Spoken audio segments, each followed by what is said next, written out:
A reading from the letter of Paul to the Romans. Brothers and sisters, we know that all things work for good for those who love God, who are called according to his purpose. For those he foreknew, he also predestined to be conformed to the image of his Son, so that he might be the firstborn among many brothers and sisters. And those he predestined, he also called. And those he called, he also justified. And those he justified, he also glorified. The word of the Lord. Our second reading for this Sunday comes from the letter of St. Paul to the Romans. Here we hear a confirmation of what we have been developing in our reflection on the first reading. We said that the king, Solomon, the king of Israel, was very clear about his vocation in life, and that determined his priorities and what he asked God to give him. He asked for the gift of wisdom that could serve him well as the king appointed by God over his people. Now, St. Paul reminds us that we have been called by God. Each one has a calling that we have to discern. And by calling, we mean God did not merely create us. Embedded in our being created by God is also a purpose. God never creates something or someone without a purpose for that thing or for that person.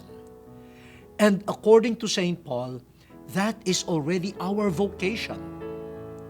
Right at the time that God, in his eternal plan, conceived us, in his eternal plan, each one of us was already conceived in the eternal plan of God for a purpose, with a calling. That's why you hear from the prophets of old, from your mother's womb, I have already called you. Okay? So this is what St. Paul refers to as foreknowledge of God. The foreknowledge of God. The other term used here is predestination. Now, this is not to be interpreted in a negative sense, where human freedom is already curtailed. No. When St. Paul talks about God's foreknowledge of us, God's predestination of us, St. Paul is merely affirming what is part of Jewish spirituality, that we have been created by God for a purpose. Our role is to discover that purpose that God has already embedded in our person. And if we fulfill our calling, God loves us. That is an added reason for God to love us. And those whom God loves, God justifies. God makes just in the midst of our sinfulness. If you are true to your calling, you are being just to God. And God will justify you all the more. Because you are being fair to God, God will grant you the greatest of justice, which is the forgiveness of sins. We who, because of our sinfulness, have become unjust in the eyes of God, if we are true to our calling, we are treading the path of justice, of justification. And not only that, God will glorify us. Wow! From beginning to end, we have been called by God from all eternity in His plan to fulfill a mission. And the fulfillment of that mission, supported by God's grace, by God's love, by God's justifying action, will lead to our glorification. My dear brothers and sisters, especially the young who are watching us and listening to us, please do not waste your life. Do not waste your time.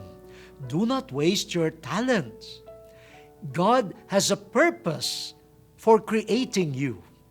And you will experience the fullness of life, what we call glorification, in the fulfillment of God's purpose for you.